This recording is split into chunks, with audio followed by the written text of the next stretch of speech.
Allohdan qo'rqadigan, payg'ambar alayhisalomga muhabbat qo'ygan, ertaga qiyomat maydonida ayollarni huquqlari Alloh subhanahu va taolo tomonidan tiklanib berishligini bilgan kishi ayoliga har kuni yaxshi so'z gapiradi. Alloh subhanahu va taolo Qur'oni Karimda marhamat qiladiki: "Va ashiruhunna bil ma'ruf." Ayollaringlar bilan chiroyli yashanglar dedi.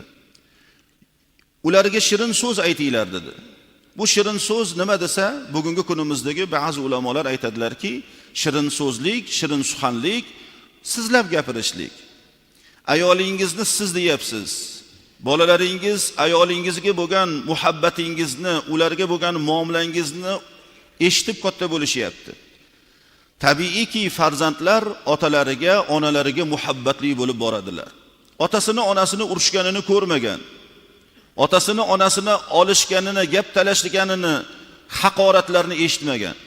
Mana shunday xonadonda o'sgan bolalarning ruhiyatlari tetik bo'lib o'sadi. Demakki, har kuni kerak bo'lsa, erkak kishi ayoliga shirin so'zni aytish kerak.